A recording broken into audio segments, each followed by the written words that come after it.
How are you, folks?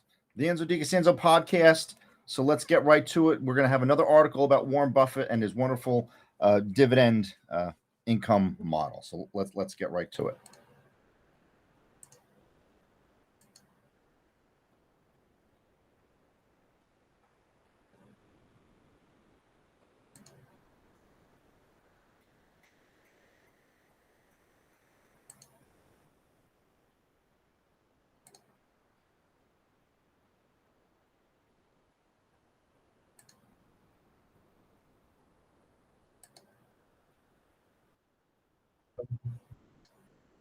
Yeah, I'm just checking something, folks. Hang, stand by one second.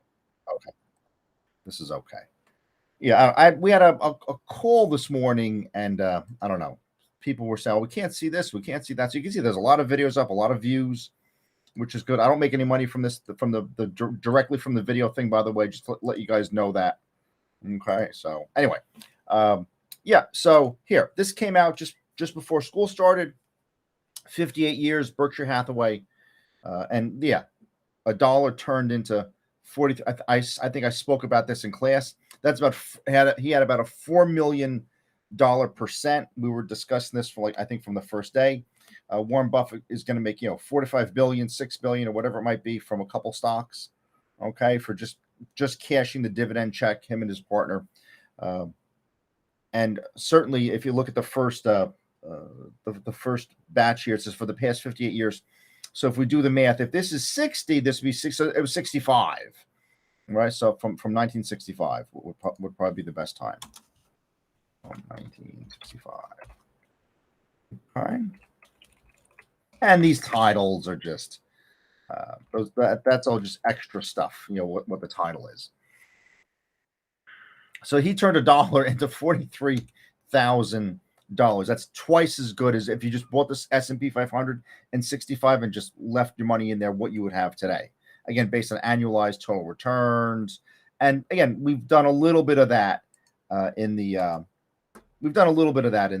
Excel modeling. Berkshire A, these are just the ticker symbols. I think one of these, the stocks were never split for the A shares. So the A shares, I think they're like $500,000 or something obscene like that. The Bs, I think, are a little bit more handleable. Actually, let me see. I had a student from Rutgers buy the B shares, a number of which entitled him, which is what he wanted, entitled him to go to the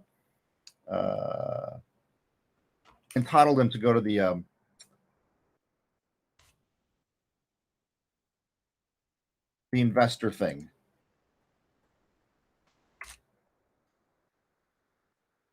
Okay, this is 300. Okay, this is 300 for Bs.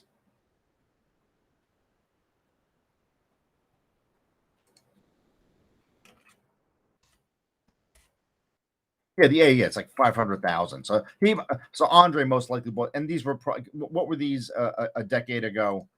What were these in 2010 or so? 75 or 80. Okay, see if he hung on to them, he probably did pretty well. It was around this time, so about 100 a share. So he again, if you bought Berkshire Hathaway a decade ago, you still would have quadrupled your money in 10 years or 10 or 12 years. That certainly isn't bad. Okay. So a lot of good things here. A long list of factors that are responsible for the success. Stocks that pay dividends, and again, that share the earnings with the shareholders, which is how it's supposed to work. Pay a regular dividend, time tested, clear long-term growth outlooks. And again, for a guy who he loves to get up there and say, "Oh, well, who needs economics?" and he loves to say things like that. But that's, and I've seen people involved with the CFA say that also. But the economics is the queen of the whole thing. Okay, so economics, the study of economics is what makes us understand how to do the financial maneuvering that we do. Clear long-term growth outlooks. Again, technology, the people with the ability to do it, the capital behind it, all those kinds of things. All those neoclassical models and the different growth models. And I made the notes this morning, and we'll be putting those out on some podcasts pretty soon. More importantly, are profitable on a recurring basis. And again, measuring the profitability, that's also a big value investing pillar. And, we're not going to necessarily do it today, but a 13F is a form filed with the Securities and Exchange Commission that discloses what an asset manager with a certain amount of capital under management what stocks he's owning. And Warren Buffett, for as long as I can remember, was always very, I'm not say very opposed, but was very aware of this. He had to disclose his holdings, and your secrets can only be secrets for so long. Even in the private world, we're seeing things of that nature. So Buffett's gonna. It says 4 on top. I don't know why, but okay, yeah. So the total number was 6, right? But I guess through the 5 stocks that we're gonna just sort of run through today, he's making $4 billion from Bank of America and what else? Occidental Petroleum, Chevron, like that. But he's going to earn $6 billion to sit in Nebraska, watch the college football games, basically. So from Bank of America, he's going to pull from that. He's going to pull in $1 billion, $1 billion from that. Okay. So again, a bank you want, and the portfolio that we're trying to put together, it not Bank of America, but suspiciously looks like this. Maybe without we're replacing some healthcare with the petroleum, but we might get into the petroleum stuff also. And we don't have a technology company, but yeah, it's these couple areas. Okay. And actually what we may do, we may split because I'm looking at the notes, so there's not that much in notes here. We might just slide over to the dividend yield notes for a little bit today. Yeah. So anyhow, you need a bank, right? People got to put their money somewhere. So again, I think you could put your finger on everything that he's involved in as you go along. They own about 1 million shares, and it pays out about $1 per share. You own 1 million shares. We just did the math, okay? So that's how you get about $1 billion annually. Bank stocks struggle during the periods of uncertainty. Bank of America finds itself in a unique position to thrive in the current environment because no money center bank is more sensitive to interest rate movements than Bank of America. The steep rate hiking cycle from the Federal Reserve in decades is adding billions of dollars in the net interest income computation of the income statement. And we looked at the Tesla sheet where even a company can just deploy capital and earn income. Okay, Tesla has that also. That's why I went over that. So as you read through some of these articles, you have some sense of what we're talking about here. With core inflation still more than double the Fed's long-term target, the Bank of A looks to have plenty of time to take advantage of higher interest rates. So again, if you've got cash to deploy, now's the time, right, to corner into some of these very well-paying fixed income products. And we're hearing in 2024 that the Federal Reserve is not planning on lowering interest rates in 2024, believe it or not. And it's an election year.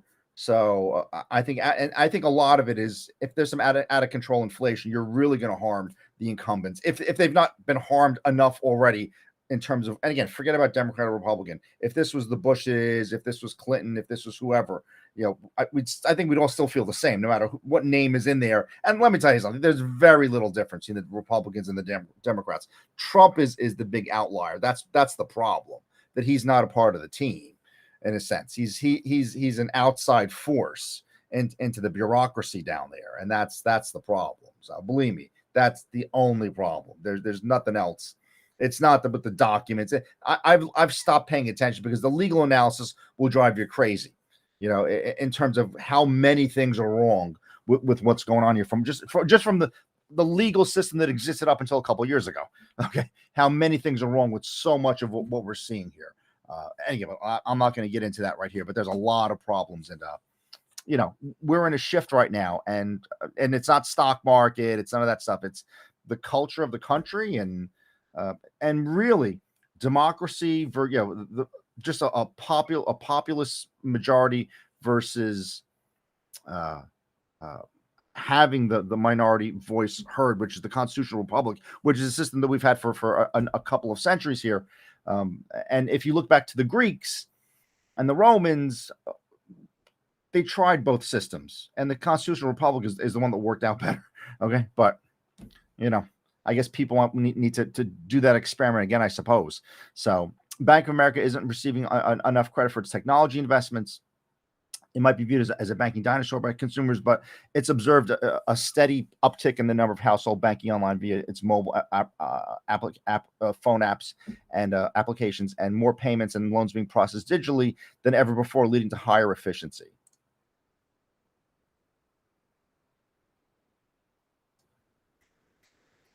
But that's the big, and again, the reason we have the Tesla operating statements out is we're trying to break down that efficiency. How good is your operating profit? How good is that? Okay. Occidental includes including preferred dividends or preferred stock dividends. So yeah, looking at this one, and we're going to discuss preferred share just as it sounds. You get the benefit of you get the benefit of you get the benefit of price appreciation of the shares, and then you're also getting a dividend. Okay, and a different dividend than the common shareholders. Again, drive your car every day to work. It's again, there's none of these. Well, what does this company do? None of these investments, or most of his investments, you could very easily point out what these companies do. He owns about 200 something million shares, and these are set to bring in about 100 million or 160 million in annual income. And Berkshire holds 10 billion worth of preferred stock, and that yields 8% annually. So on top of the 161, there's another 800 million that comes from the benefit of being a preferred shareholder. And without even going through the definition, you could just see from this little description here why that's what's beneficial about that. So the catalyst for Occidental is a tight global supply of crude oil, which has been caused by a combination of pandemic-related underinvestment by energy majors. Wow. The war in Russia. You'll see that any macro analysis, well, the pandemic and the war in Russia and Ukraine, you'll see those as reasons for anything. Occidental is an integrated energy company. It produces most of the revenue from drilling. If the spot price of crude oil moves higher, it should benefit far more than its peers. And actually what we're going to do, if you guys don't mind, and a couple of years ago, I spent a lot of time going over the spot price. Not as much lately, but I spent a lot of time at one time. We're up to 90 a barrel. Still, that's up there too. Okay, that's not 40 or 50. And if you look, let's go to St. Louis Fed.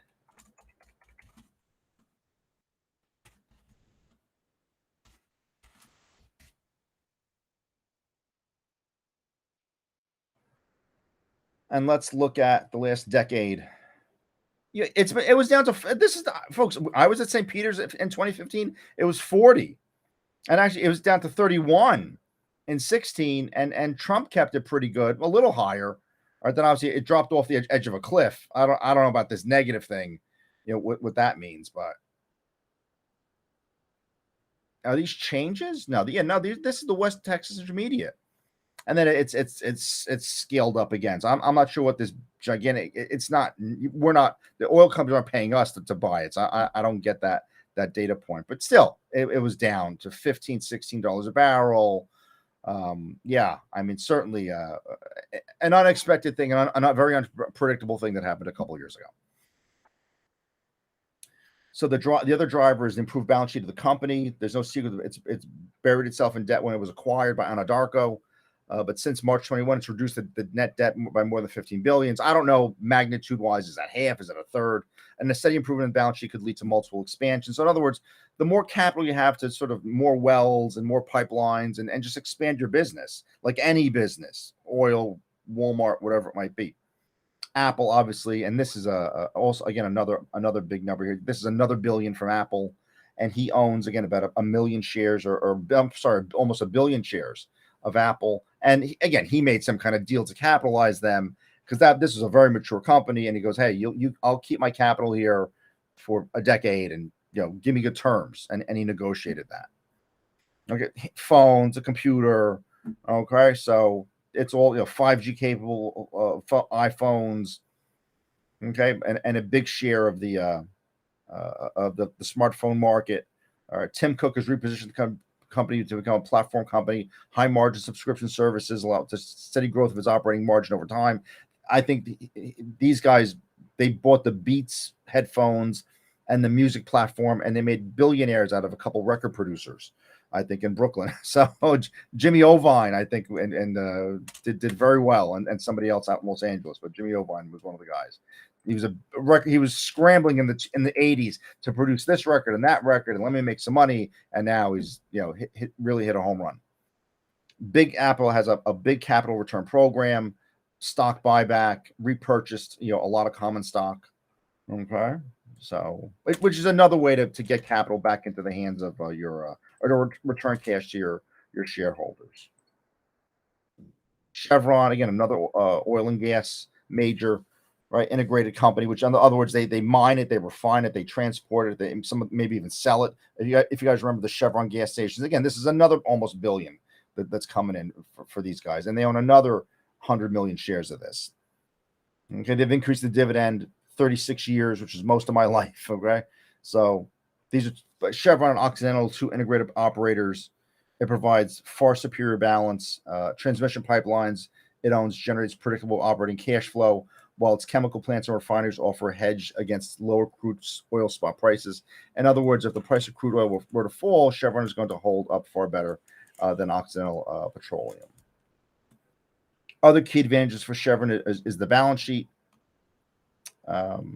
It closed out June quarter with $11 billion in net debt, which works out to a net debt ratio of about 7. Now, again, net debt ratio is it to asset. And again, you guys recall this. Again, the people who write these articles, net debt. What are you talking about with that? That's such a general way to say that. Is it, debt to equity, debt to assets, return on invested capital? What are you talking about? We know anytime in accounting you net out a number, you subtract something from it, and the numbers usually just like net revenue or net earnings. Net earnings are you take the cost, subtract from the revenue, and you have net earnings. So maybe that's 7% of the balance sheet. It could be that. It could be that. So we hope it's probably a good measure, but they need a little more clarity as to what they're talking about. Again, among large energy companies, Chevron has incredible financial flexibility when it comes to laying out capital for new projects and making advantageous acquisitions. Coke, we all love Dr. Pepper and Coca-Cola. All right, we all love that stuff.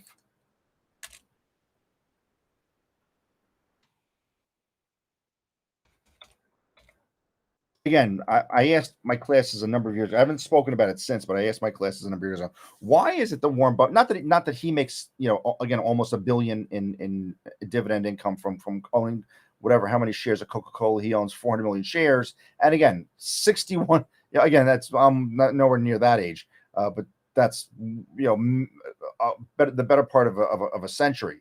They've increased the dividend, increased the dividend, the payout ratio. In other words, in terms of what are you paying out, what percentage of your earnings are you paying out to your shareholders, your both preferred and common shareholders. So they own 400 million and are pulling in a good amount from that. Coke makes you happy, right? It's a symbol of happiness. At least when I was a kid, it was a symbol of happiness. Here, let me show you. Let me show you some. Obviously, these are very cheery images, but let's look at some older ones. Some of the older ones, going back forever. See, happy guy, but there's some that really tug on the heartstrings. Mom and playing out in the front, and I'm more rural than urban imagery. That's for sure. Okay. I don't have any old ones here, but so we'll put.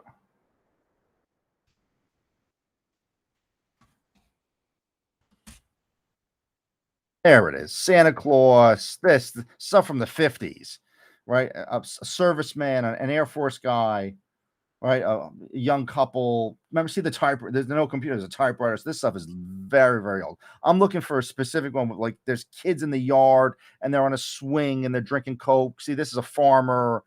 Again, very rural, very much what a citizen, was. And that was supposed to be a happy thing. Being a citizen of America was supposed to be a happy thing. See, these are younger couples enjoying themselves. These were the coolers that were used at one time. But like I said, I'm looking for a very specific one, and I'm not seeing it. But okay. See, eating pizza, one of the most popular foods, one of those popular drinks. Cheese, we love cheese, right? As a nation, we love a lot of cheese. And again, this is in the 50s. There'd be these ice boxes, and they keep it was cold. And here, Santa Claus, a lot of Santa Claus imagery. Obviously, this one a little more mature audience for that. We'll leave it at that. And again, look at the vehicles. This was called cruising, and the terminology of this in the 50s and the 60s was you would drive around your town in your vehicle and sort of show off the vehicle. And see, here's another one. There's a lot to do with driving your vehicle around the town center that you lived in, and but again, in the rural areas where there was a town center, not the cities, not a Chicago, not an LA, not certainly not a Brooklyn or a New York or anything like that. See the kids selling it on the side of the road, and the bottles, Santa Claus. I had a train set like this as a kid. So, but you can see the imagery. The imagery was baseball, where it was a lot of happiness, pretty girls, those kinds of things. A kid, happy kid, a smile, big smiles. It's you drink this and you remember as a kid, enjoying your life and enjoying different things with your family. And but yeah, that's what you're buying. That you're buying like a memory, or a good memory, or a warm memory is what you're sort of buying here. It says, well, it's true that the heyday is long since passed. Well, I think what happened about 20 years ago, people said, hey, there's too much sugar in Coca-Cola, and it's bad for your health, and it's sugar water with some color, which is really what it is. But it's got flavoring in it, and someone had looked up the flavoring of Coke.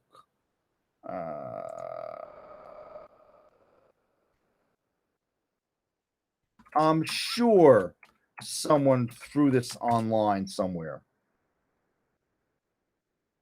I'm going to do this. It's got vanilla and cinnamon, and it's got a lot of flavors in there. Lemon.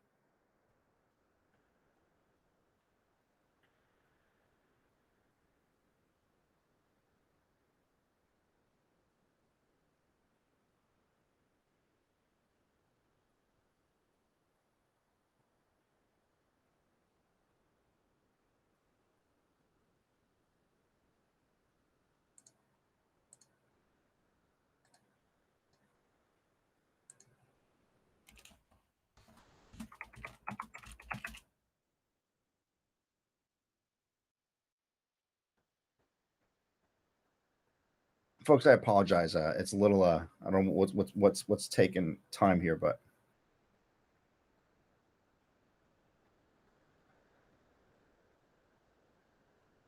anyway, it's cinnamon, it's nutmeg, it's juniper berries, it's vanilla flavoring, it's probably a little bit of lime in there, something like that. But it's got a lot of flavors.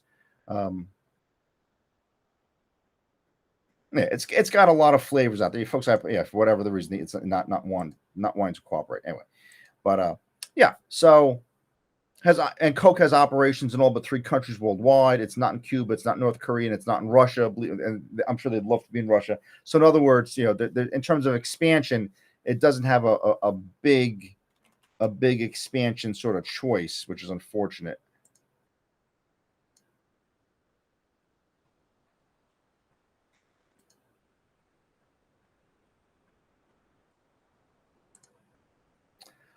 And so in terms of predicting how much the cash flow is going to expand, you could sort of guess, well, how many people are in Cuba and some of these places, and how much Coca-Cola you're selling in America, how much Coca-Cola you're selling in Brazil.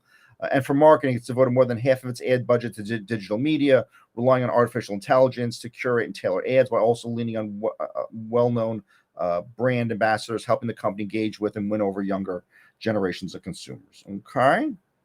So we did that. I'm trying to get the formula up for you guys. So we did the second Buffett article. The next thing we're gonna do is we're gonna work on the American Express.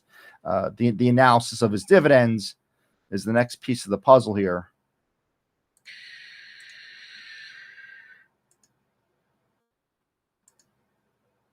Yeah, here it is. It's intellectual property, leaves, syrup extract. Ingredients. Oh, the ingredients come from Maywood, New Jersey. Sugar, high fructose corn syrup. Some kind of acid is in there. Yeah, vanilla, cinnamon. Here it is. Vanilla, cinnamon, spices, nutmeg, 58 aroma compounds. Okay, cinnamon oils, lemon oils, orange oils, coriander, nutmeg. So all your pantry. But again, it's the ratios of this stuff. Believe me, if you just start pouring this stuff into sugar water, I don't know if you're going to make Coca-Cola, But it's the amounts of everything, which anybody who cooks knows that. You can't just say, oh, well, give me the ingredients. It's the ratios of, especially in drinks and things of that nature. There's a specific Mexican Coca-Cola or whatever that is. But yeah, so it's, and Dr. Pepper, I'm a big Dr. Pepper guy. So, okay. So and again, just to remind you sort of what we're talking about here. Now, we'll talk a little bit about the yield, and we'll see if we can finish. We'll see how far we can get with this.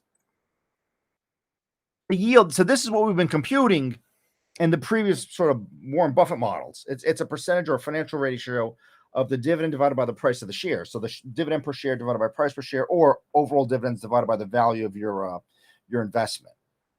This shows how much a company pays out in dividends each year relative to the stock price. The reciprocal of the dividend yield is the total dividends paid by net income. I don't know if it's a reciprocal, but the dividend payout ratio. So in other words, if there's $100 in earnings and Coke pays out $10, that the payout ratio is 10 over 100. Okay. But the yield is a percentage of money of the company pays out in shareholders for owning a share of its stock dividend by its current stock price. Mature companies are most likely to pay dividends. Companies in the utility and consumer staple industries often have relatively higher dividend yields. Real estate investment trusts, master limited partnerships, business development companies pay higher than average dividends. And the dividends from these companies are taxed at higher rates. It's important for investors to keep in mind that higher dividend yields don't always indicate attractive investment opportunities. The yield could be high because the stock may be elevated as a result of a declining stock price. Or the yield may be high because the stock price may be declining. How good your math is, a dividend yield or dividends over stock price, if the stock price is declining, but this year they're happy to be paying out a decent amount of earnings, then it might look artificially high. So you want to be very careful with interpreting these numbers. See, too much ratio, and see a lot of that analysis, the more I sort of look into it, and I was one myself, when you're a stock analyst, you have a lot of stocks to cover. I covered about 30 different stocks, and I had 3 months to get out. So 10 a month. It sounds like it's not that difficult. Do 10 a month over. You have 2 days per stock, right? If you work 5 days a week, 4 weeks of the month for 5 days a week, that's 20 days, and you have 10 stocks to work on. You can work on each for 2 days. That's not a lot of time to do an analysis of a company, especially if you're new at it. So you get seduced by these ratios and the interest ratio and the debt ratio, but you've really got to be able to read income statements and balance sheets, and then you can develop your own ratios based on what you want to analyze in the entries of a company's financial statements. Again, the yield is an estimate of a stock investment. Assuming the dividend is not raised or lower, the yield will rise when the stock price falls. Okay, and conversely, the yield will fall when the stock price rises because you have a bigger denominator. Because dividend yields change relative to the stock price, it can often look unusually high for stocks that are falling in value quickly. Okay. New companies are relatively small, but still grow quickly, may pay a lower average dividend than mature companies in the same sectors.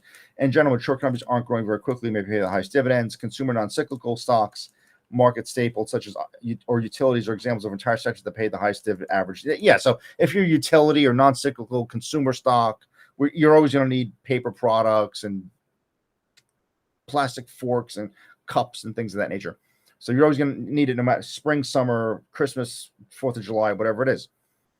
The technology stocks, the dividend yield might be lower because these companies want to retain the cash to expand their businesses. The same general rule applies to mature companies, also applies to the technology sector. Qualcomm, they're a telecommunications equipment manufacturer. They had a trailing dividend of $3, and the stock price is $119, so it's about 2.7%. Block, which is a somewhat newer mobile payment processor, pays no dividends at all. I never heard of them. Master limited partnerships and business development companies and real estate investment trusts. The dividend may not provide as much information at all because the average dividend yield in the market is very high among real estate investment trusts. However, those are the yields from ordinary dividends, which are different from qualified dividend. In the former is taxed at a regular income, while the later is taxed as cash. Yeah, and there's different tax treatments Is it taxed as regular income? Is it taxed as capital gains? Okay, so all of the tax stuff that I taught I know most of you weren't there, but I taught a lot of tax material, and people said, "Oh boy, look at all this tax stuff." I remember dealing with that. So anyhow, but yeah, these how you label your company is sort of, I don't want to say it's a tax dodge, but it's a way to get good tax treatment. And you also agree to operate in a certain manner. You're not just saying, "Hey, give me a break on taxes." So development companies, limited partnerships can have high dividend yields. The structure of the companies is such that the treasury requires them to pass on the majority of the income to the shareholders. It's referred to as a pass-through process. It means that the company doesn't have to pay income tax on profits that it distributes as dividends. However, the shareholder has to treat the dividend payment as ordinary income and pay taxes on them. And dividends from these types of companies do not qualify for capital gains treatments. Again, that's legislation. Hard tax liability on dividends from ordinary companies often lowers the effective the yield the investor earns. When adjusted for taxes, REITs and master limited partnerships, et cetera, still pay dividends with a higher than average yield. And this is the general formula that we have here. And actually, what I want to do,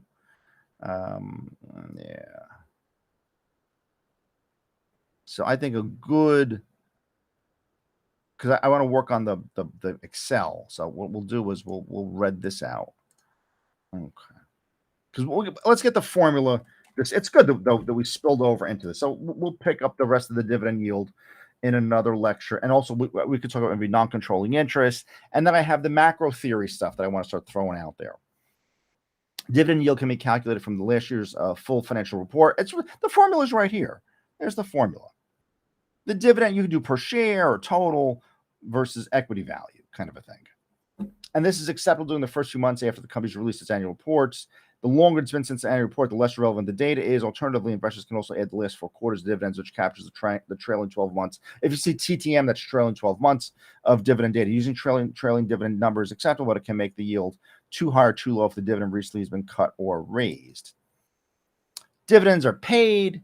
Many investors will take the last quarterly dividend, okay, multiply it by 4, and use a product as the annual dividend for the yield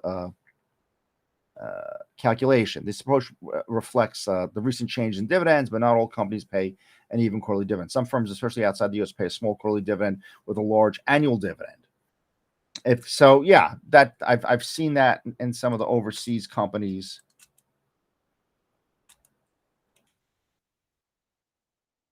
And some pay dividends more frequently than quarterly. A monthly dividend, I don't recall seeing that, but. And deciding how to calculate the dividend yield, investors should look at the history of dividend payments to decide which method will give the most accurate results. So getting to, and there's people who've written books on ratio analysis. I mean, look, you got to understand the accounting depth. Most accountants know much more about analyzing income statements than the stock analysts. I'm just being honest about that. So something to keep in mind. Okay, we'll pick this up at another lecture. Some of the questions, and maybe we might even briefly talk about financial stability and maybe return on invested capital, some of these other areas here. This is all the capital, all the debt and the equity that's in there, return on invested capital. That's a good discussion to have. Okay, what a leverage ratio is. So we have a lot of good material here, and we'll certainly pick that up. So we'll continue the dividend yield in another lecture, or maybe a little financial stability. All right.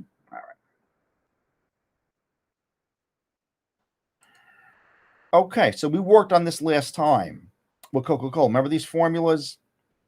So he bought 400 million shares for $1 billion, had 75 million cash dividend, and we worked on the graphs, and we had the math here, how to derive, how to back out the annual rate and things of that nature. Okay, making the graphs. Now we'll do the same thing for American Express. Now, what I actually here, let me do this, because someone in class was asking about this.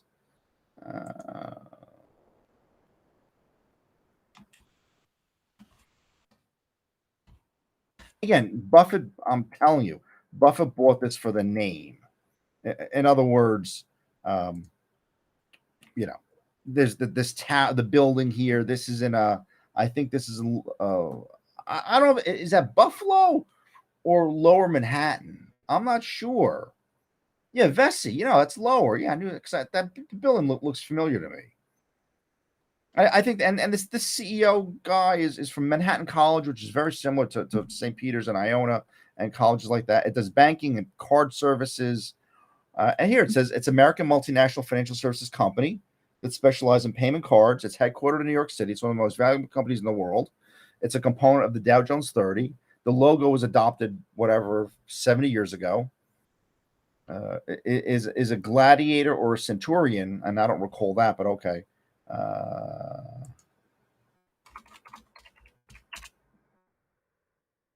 Oh, here it is. Yeah, there he is. Okay, I do recall that.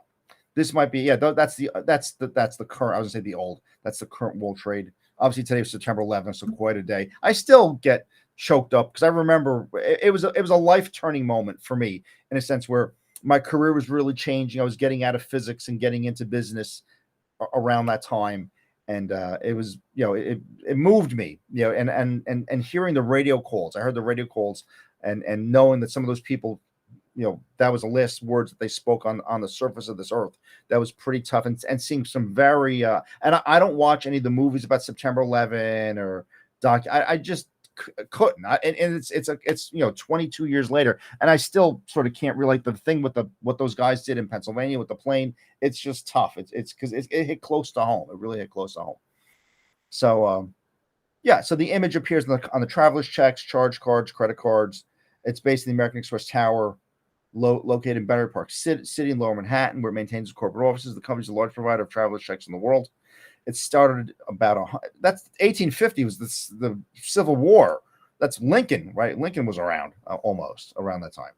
It was an express mail dispatcher. And folks, here, when people wanted to communicate, 170 years ago, you put some papers in a bag, closed the bag, put a guy on a horse and said, hit the horses behind, said, whap, go ahead. right out to California, right out to Colorado, right out to something. Wells Fargo. If you go to some of the Wells Fargos in New York City, they got the stagecoach. That's where they transferred the money and the gold, and they had a guy there with a shotgun, and they hope they didn't get robbed by highwaymen or whatever it was, people like that. So it's we had a lot of changes as a culture in a short amount of time.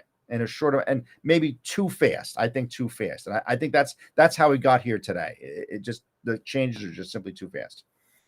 I remember "Don't Leave Home Without It," right? And that was a couple times in my childhood. I recall that. The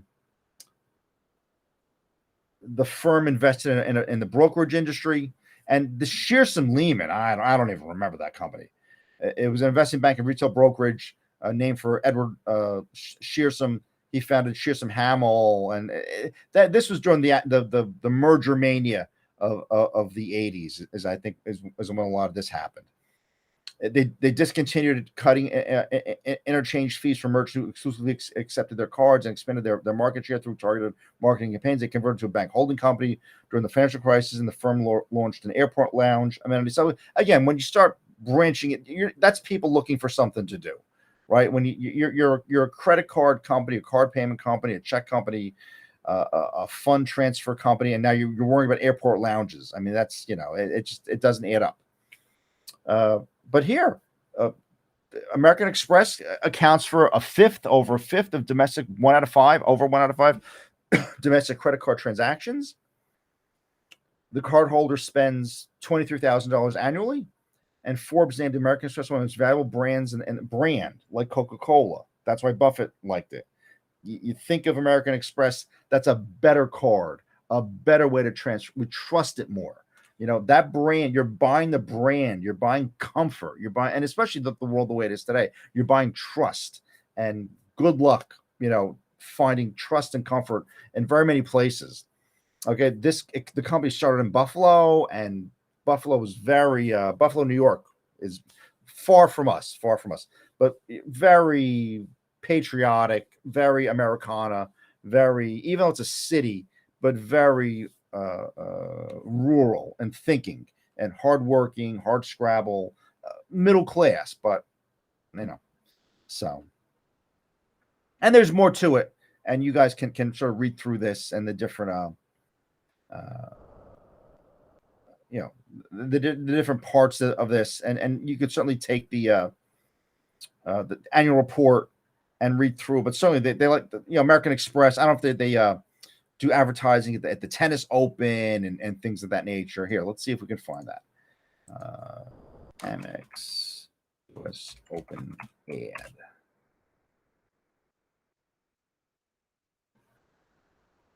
Yeah.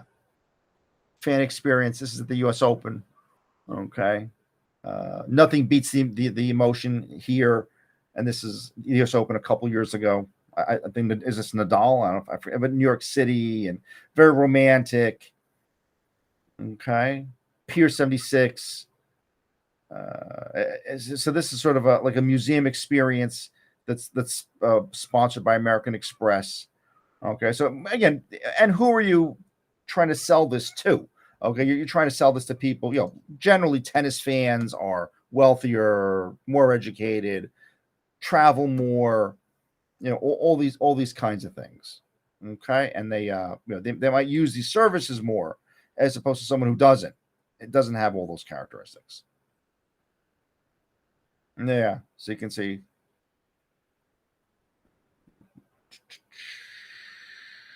I don't know if I'm looking for signage that says American, but I knew they'd be advertising it at the U.S. Open. That's for sure. Okay, let's do the math. We're busy romanticizing here. Let's do some math. Let's do some math.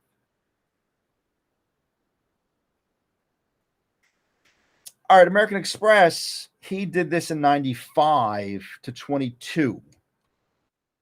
This was 94. So we're going to do 27 years out of this. Okay. So, and again, just going back to this is the end of 95. So the first year, so if you did it 95, the end of it would be, somewhere in 96 would probably be the first year. These are just some numbers that we typed in, and these are the years. And again, you want to be able to format this stuff, number, no decimal places. You don't want a comma, that kind of a thing. Okay. And he bought this stuff for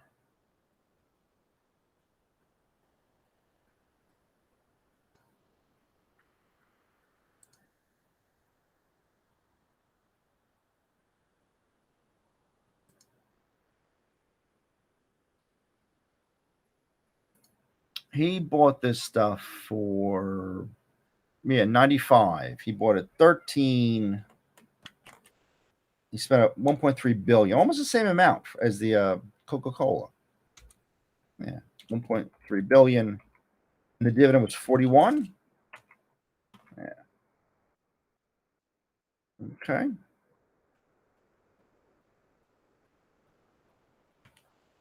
The year you bought it in 95, we're 41.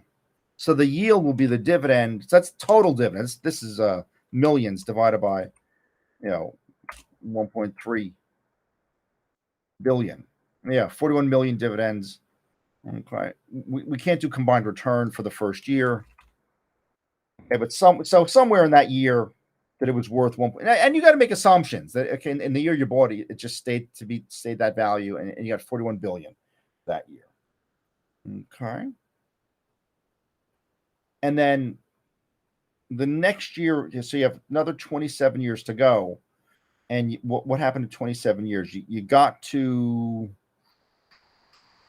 22 billion or 22,000 million from 1.3 billion or 1,300 million. So this was 22,000 here. So what you're going to do, and again, looking at growth rates. So actually what you here, and let's get the math from up here. So I have to just redo it. The math here, copy. This is, and I'll show you. It's just this math. What you have here, it's just this thing, right?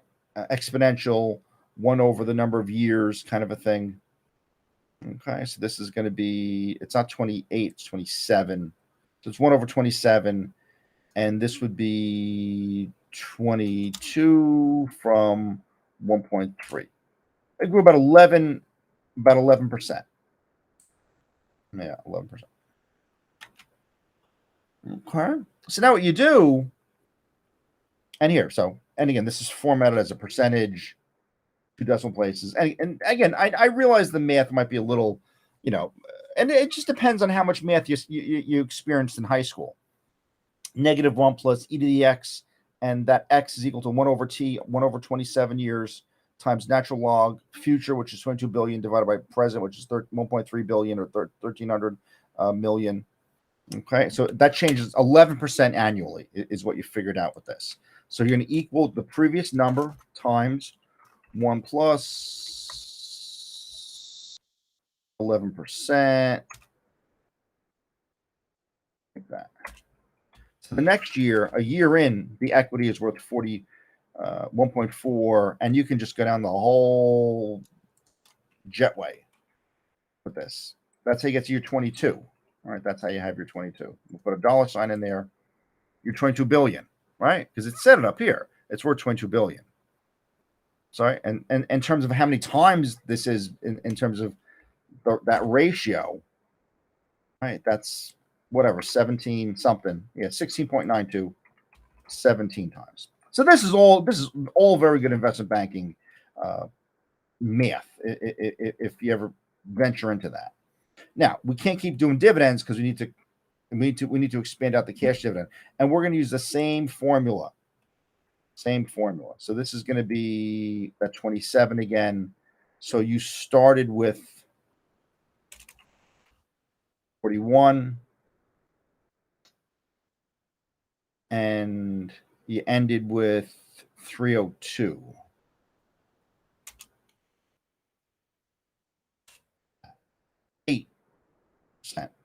So equals this times 1 plus. Lock that in. So the next year, your dividend should be 44 million. The next year, 48. The next year, about 51. And again, all the way down the jetway. All right, it's about 302. Is it 302? Yeah, 302. Okay, and how many times is that? That's about 7 times.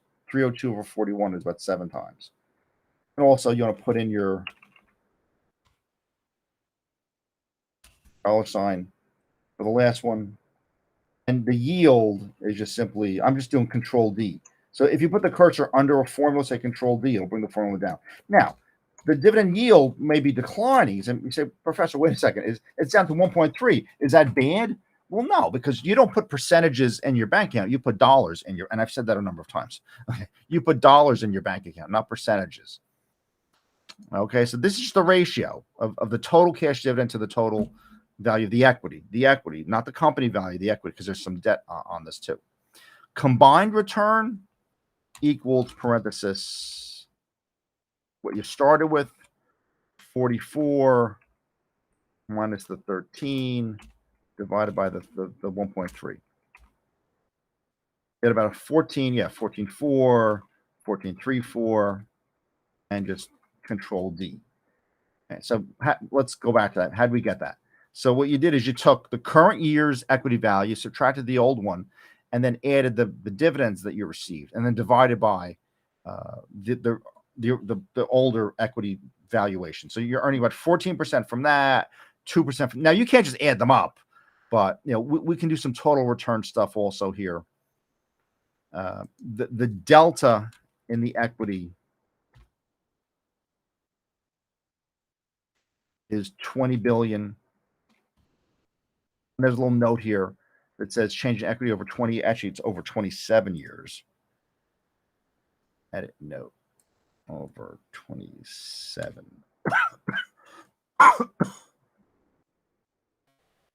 And edit note. This is 27, not 28. And this is the summation. So again, all these dividend payments, he just received them and received them and received them. All right, like a printing press.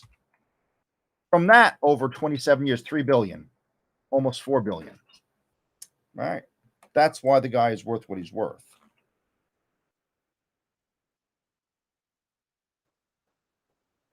So here's the delta. Here's this, and let's see what we did here with this computation. I'm just remembering from Coca-Cola how we did this over 2,000%. This was, you took the change in equity, all the dividends, subtracted from the original number. And actually, what you can do with that, you can come here and say equals parenthesis the delta plus your dividends.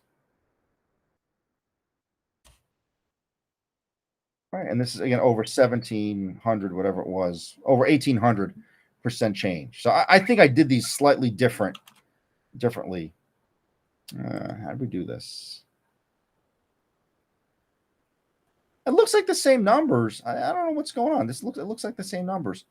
307.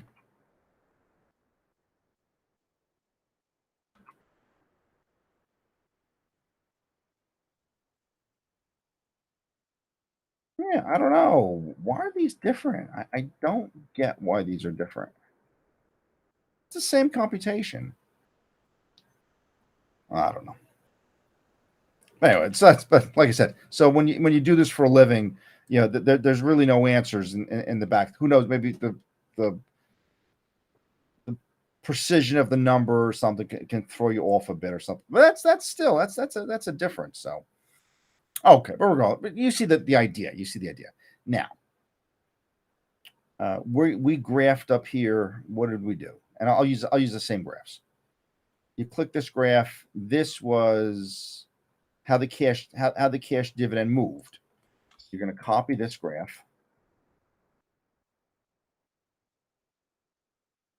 You're going to paste it. You're going to come over here. You're going to do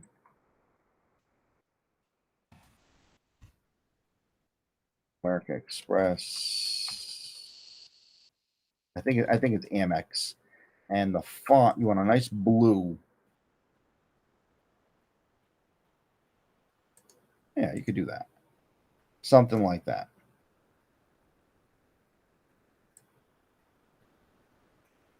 Okay. And then you click on so not worrying about the borders and the grid lines. You can go back to the previous videos and take a look at that. What you can do now, you can kind of just be terrible and just, well, here, let's not worry about, let's not do terrible. Let's do a little bit more refined way of looking at this. This is 125, 152.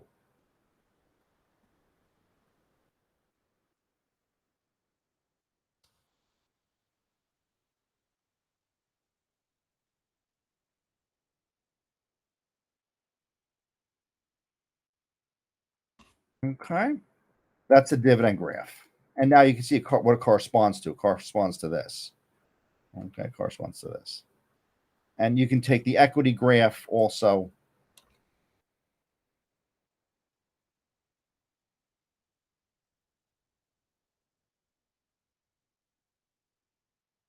Come in here, copy American Express. The yield here, this is going to be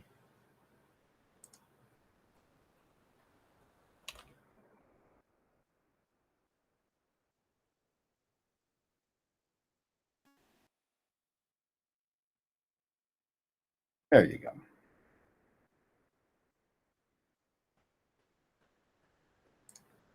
And you want to format the axis, reset. You want to go 1% on this. Something like that. And actually, this yellow, we don't like this yellow. So let's go blue like that. Okay. Yeah, and these percentages, you could do units 2, 5. There you go. A little more clumped up together. And actually, what we should do, I don't know why I did these in these other colors. This should be red for the company color. This should be red for the company color. Okay, I don't know what I was thinking. But right, you want to match up. You don't use yellow. You want to write some other color or something like that. Okay. So here you can get rid of this. You can get rid of this. You can see as the cash dividend goes up, the yield can go down. That was the point of that. But learn how to make graphs. Okay, learn all my classes, the graduate course, whatever. Everybody listening to this, everybody in the sound of my voice, right? You want to be able to do that. Okay. The next video we'll go over the dividend yield. We'll finish the yield, and we'll finish off a couple things. Also in terms of the Musk, yeah, we did 3 years of this stuff. And we did return on equity. We did all those. And also return on invested capital. I might want to discuss that a little bit. But we did all the math here. Return on assets. So you guys can go back and look at that. And you can just bring these over. You can do this, right? Something like that. Yeah. And we check the you can just control R. So once you do them once, what are these things? This is what? This is equity, earnings over equity, right? All that. Earnings before taxes and sales. What is this? This is this before profit loss before taxes, revenue, assets to sales, asset use efficiency, operating efficiency, measure of financial leverage. Another return on equity is just multiplying all these together. This is debt equity ratio. Now you're over 1, or you were, and now it's his debt ratio. His debt to equity ratio is going down. You want to define your debt to equity. What was his debt to equity? Here's equity here. Here's total liabilities. Okay, so he's and really the only years you could really do a sort of a financial ratio analysis were the last couple of years. So you couldn't do something in 1999 because I don't think this company was around. Okay, and now we have the macro models that we're going to be working on. Where is that? This we don't need. Just to sort of introduce you to it. And actually, also what we need, there's a couple things that we need to do with you guys. So it says output. We need to bulk up our models here. This is GDP nominal, because the macro theory textbook has some questions about this. And see, this is personal consumption expenditures, gross private domestic investment, that stuff. Chain dollars. All right. Personal consumption expenditures, percentage change. There's an index, percentage changes. Okay, so it's always good to be a percentage change from the preceding period. Did you annualize the number? So there's a lot of math involved in this. Contribution to percentage change in real gross domestic product, price indices,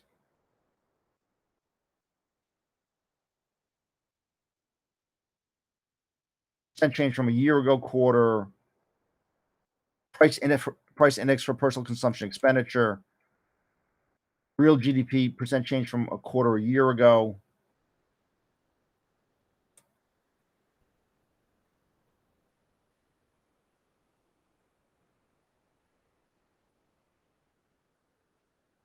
I did some graphics on this.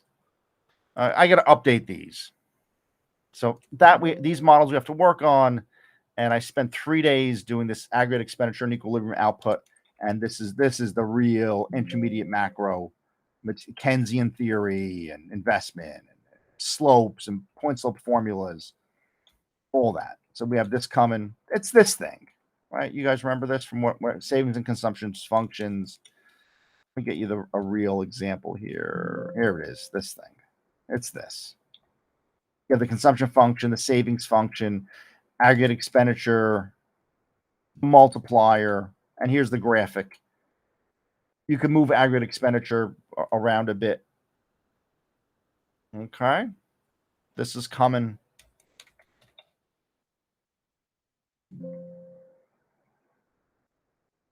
And I worked out all the problems with answers. Okay. So we have all that. All right.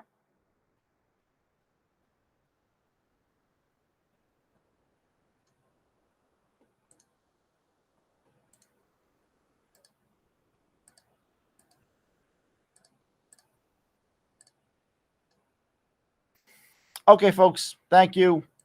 As usual, you know, get cracking on this stuff, and we'll see you next time.